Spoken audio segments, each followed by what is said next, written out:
আমি সুরূপা আপনাদের কাছে চলে এসেছি নতুন একটি রান্নার রেসিপি নিয়ে। এই রান্নাটি যদি আপনাদের ভালো লেগে থাকে তাহলে এই ভিডিওটি লাইক করুন এবং অনেক অনেক শেয়ার করুন।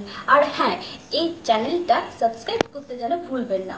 তাহলে দেরি না করে চলে যাক আজকে রান্না। হাই বন্ধুরা, আজকে যে আমি রান্নাটি বানাতে চলেছি সেটি নাম হলো নিরামিষ কারি পনির। এটি বানানোর জন্য আমাদের কি কি উপকরণের প্রয়োজন তা আমরা এবার দেখে নিই। লাগছে 200 পনির, 3টে পেস্ট করা টমেটো, 10-12টা কাজু বাটা পেস্ট করা, 6 চামচ টক দই, আর লাগছে আমার ভাজার জন্য তেল, সাদা তেল।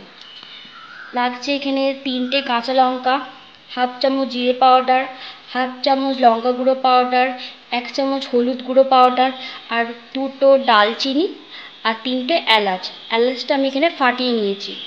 আর লাগছে আমার এখানে 1.5 চামচ চিনি, আর পরিমাণ মতো নুন, আর লাগছে 1/2 চামচ আদা বাটা।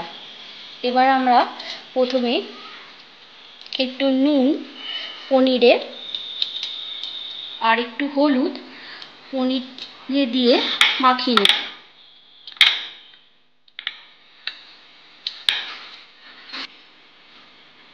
আর হ্যাঁ, এখানে একটা জিনিস আমি বলতে ভুলে গেছি, আর এখানে লাগছে অবশ্যই কারি পাতা। কারি পাতা এখানে 15-16টার মতো কারি পাতা।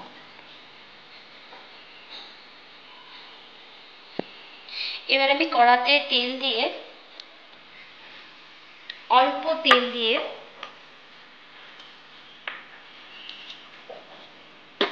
গরম করে নেব।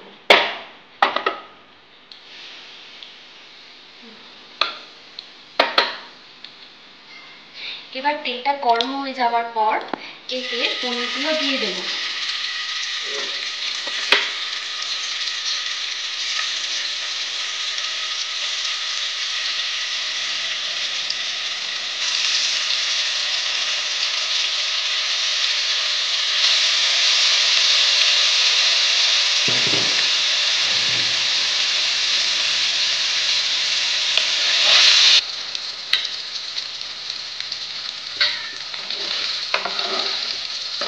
পনিরটা এখানে আমি হালকা করে ফ্রাই করে নিয়েছি, বেশি ফ্রাই করবেন না।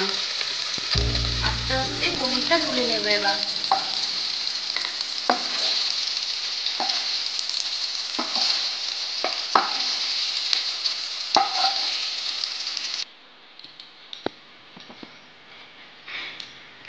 এবার এখানে আমি প্রথমে পনিরটা তোলার পর গরম মশলাটা দিয়ে দিলাম।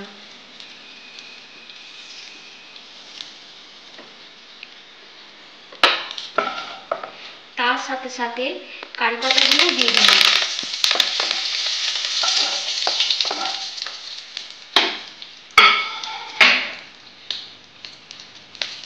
কাঁচা লঙ্কাটা দিয়ে দিলাম। এবার একটু আমি এতে নুন দিয়ে দেবো, কেন সেটাতে গায়ে নুনটা দিয়ে দিলে কি হবে বলুন তো, এটা গায়ে সেটকাবে না।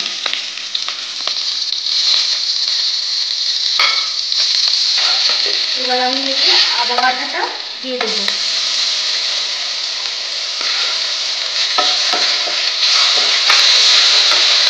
তাতে পেস্ট করা টমেটো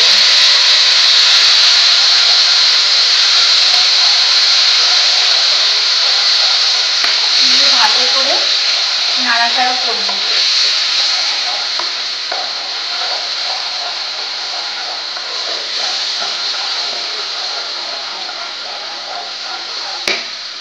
এবার এর মধ্যে আমি জিরে পাউডারটা অ্যাড করব, তার সাথে সাথে হলুদ পাউডারটা আর লঙ্কা গুঁড়োটা অ্যাড করব। সব মশলাগুলো আমি মোটামুটি দিয়ে দিলাম। এবার নুনটা পরিমাণ মতো দিতে হবে।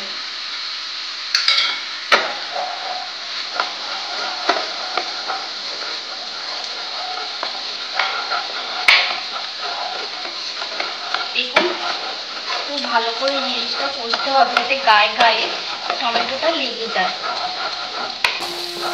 আর সাথে সাথে দেখবেন একটু তেল বেরোবে।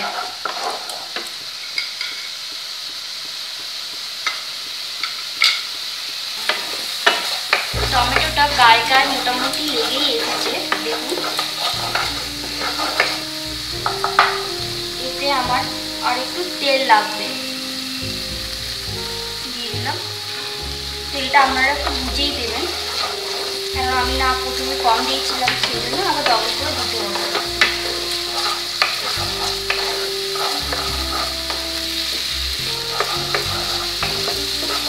এরপর আমি কাজু বাটাটা দিয়ে দেব,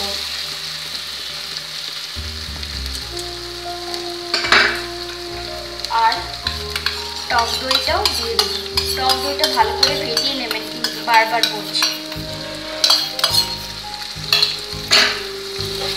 দিয়ে আবার ভালো করে নাড়াচাড়া করে কিছুক্ষণ কষতে থাকবো।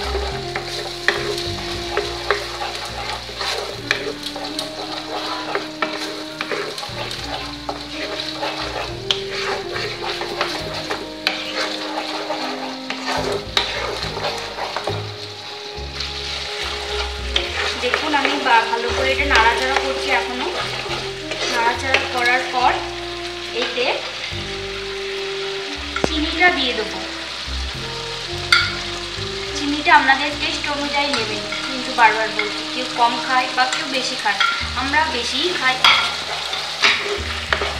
কেননা এটা খেতে হবে টক টক আর মিষ্টি মিষ্টি। ঝালটা অতটা হবে না, ঝালটা কমই হবে।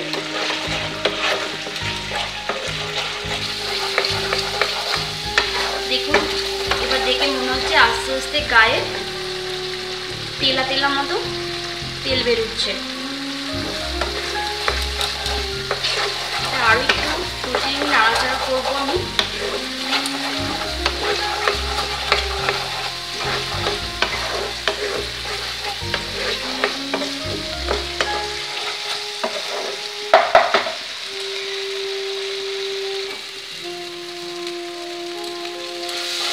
দেখুন আমার এটা পুরোপুরি কষা হয়ে গেছে এবং গায়ে তেলও বেরিয়ে এসেছে।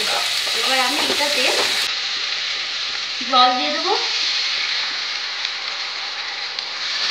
1.5 কাপের মতো।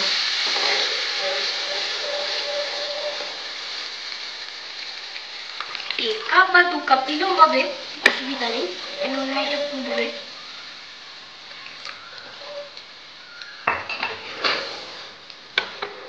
এটাও খানিকক্ষণ 5 মিনিটের মতো ফুটবে। ফোটার পর আমি পনিরটা দিয়ে দেবো।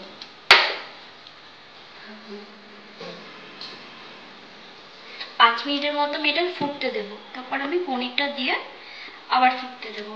5 মিনিট খোলার পর দেখলাম ঝোলটা রেডি হয়ে গেছে। এবার এর মধ্যে আমি পনিরগুলো দিয়ে দেবো।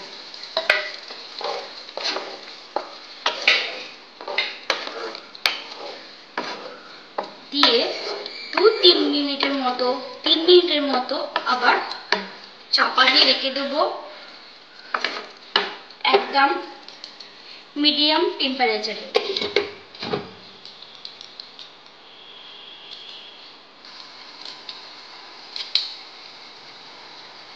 দেখুন 2-3 মিনিট পর আমি এটা খুললাম। খুলে এবার আমার পুরোপুরি রেডি হয়ে গেছে কারি পনির। এবার আমি এটা কড়া থেকে নামিয়ে দেব।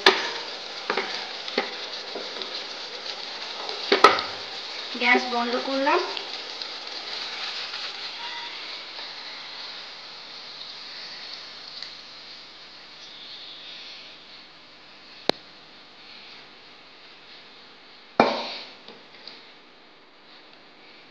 দেখুন পুরোপুরি রেডি হয়ে গেল আমাদের আজকে নিরামিষ কারি পনির। এটি খেতে ভীষণ সুন্দর, আর এর উপরে আমি একটি কারি পাতা অ্যাড করলাম। দেখুন কি সুন্দর দেখতে লাগছে। এটি আপনারা খেয়ে আমাকে অবশ্যই বলবেন কেমন হয়েছে, আর সাবস্ক্রাইব করতে যেন ভুলবেন না।